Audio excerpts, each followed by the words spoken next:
Holi Trinity Church Bollaram Pastorate సమర్పిస్తున్న అనుదిన వాక్య ధ్యానాలను వీక్షిస్తున్న ప్రియమైన సంఘ సభ్యులకు మరియు ఆత్మీయులైన ప్రేక్షకులందరికీ మన ప్రియ రక్షకుడైన యేసుక్రీస్తు ప్రభుని పేరిట హృదయపూర్వక స్వాగతం.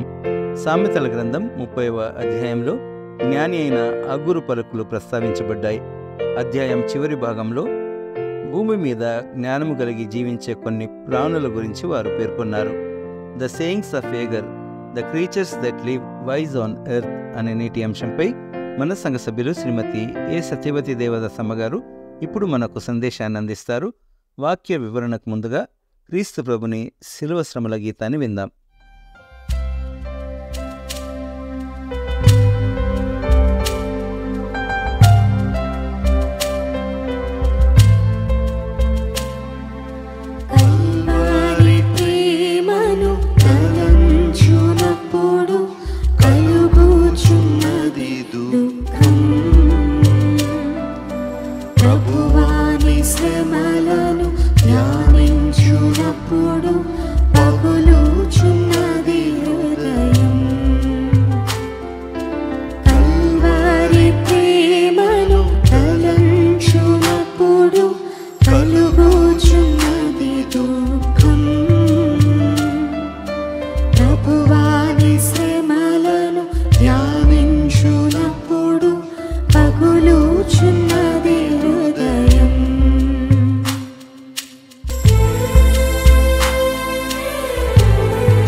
ప్రార్థించుకుందాము.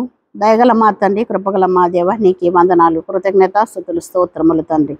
డైలీ బైబుల్ డివోషన్లో నా తండ్రి ప్రభా, ఈ దినమును నీ వాక్యాన్ని చదివి ధ్యానించినటువంటి తండ్రి, మా యొక్క హృదయములు తెరిపించి నీ వాక్యానుసారమైన జీవితంలో మేము జీవించటం నీ కృపను మా అందరికీ దయచేయమని నజరేయుడైన యేసు నామాన్ని బట్టి అడిగి వేడుకుంటున్నాను స్వామి. ఆమేన్. అందరికీ గుడ్ మార్నింగ్.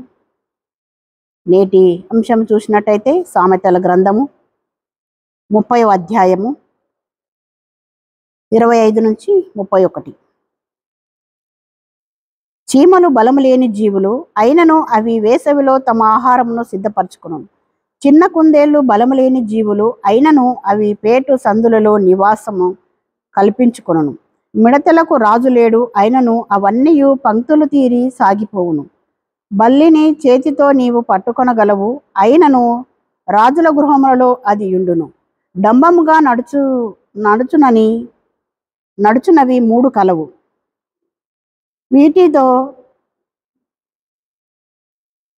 నడుచునవి 4 కలవు. అవేవనగా ఎల్ల మృగములలో పరాక్రమము గలదై ఎవనికైనా భయపడి వెనుకకు తిరగని సింహము, కోనంగి కుక్క, మేకపోతు, తన సైన్యమునకు ముందు నడుచుచున్న రాజు. చదబడిన వాక్యము మన ఆత్మల మేలమిత్తమే దేవుడు దీవించునుగాక.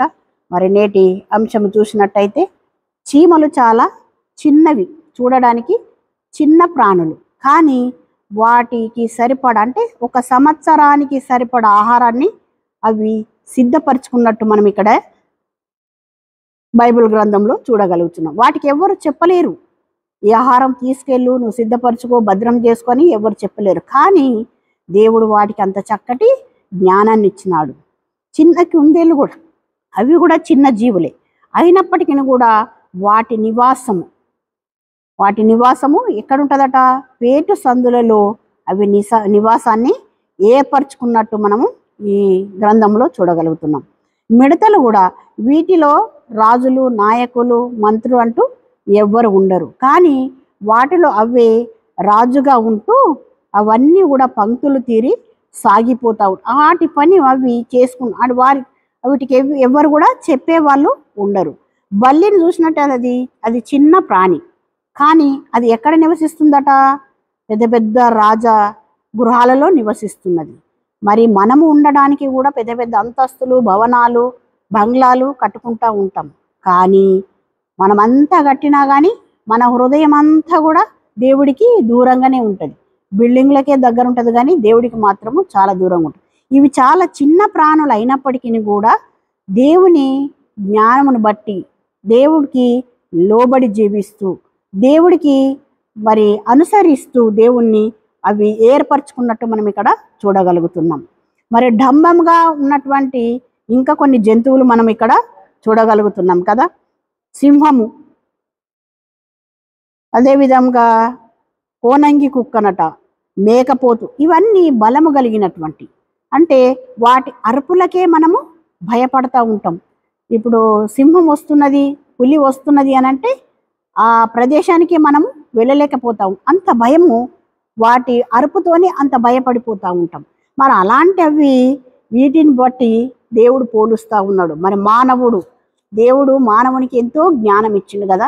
ఈ చీమల కంటే, చిన్న కుందేళ్ల కంటే, మిడతల కంటే, బల్లిల కంటే దేవుడు చాలా జ్ఞానం ఇచ్చిండు మానవునికి. మరి మన జ్ఞానంతో మనం ఏం చేయగలుగుతున్నాము?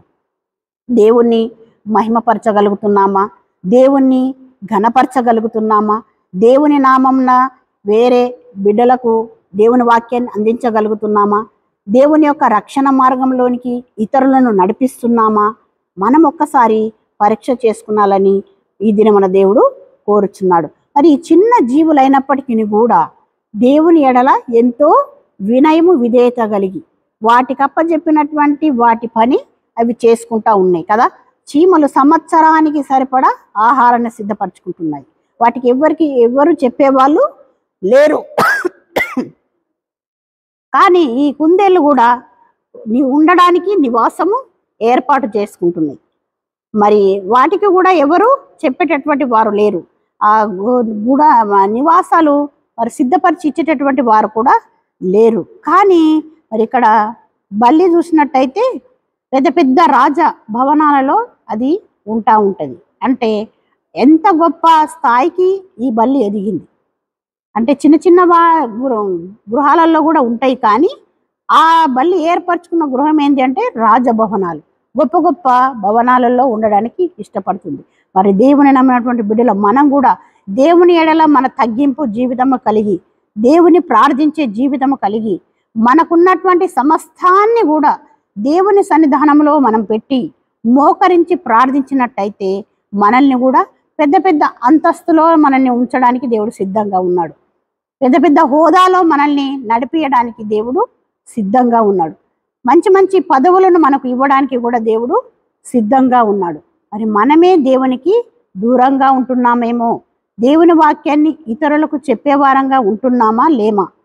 మరి దేవుని వాక్యాన్ని ఇతరులతో మనం పంచుకునాలా, దేవుని మాటలు ఇతరులతో మనము బోధించాలా, ఇతరులను దేవుని రక్షణ మార్గంలోనికి మనము నడిపించే బిడ్డలముగా మనం ఉండాలని దేవుడి దీన్ని మనం కోరుచున్నాడు. కాబట్టి మనము కూడా ఆ విధముగా వీటిని మనం ఎగ్జాంపుల్ పెట్టుకుంటూ, అయ్యో దేవుడు ఇంత చిన్న ప్రాణులకే ఇంత జ్ఞానం ఇచ్చిండే, మరి నాకు ఇచ్చినటువంటి జ్ఞానముతోని, నాకు ఇచ్చినటువంటి ఈ తలాంతులతోని మరి దేవునికి నేను ఉపయోగపడుతున్నానా లేదా అని మనల్ని మనము పరీక్షించుకొని మరి దేవుని సన్నిధానంలో మనము నిలబడాలి.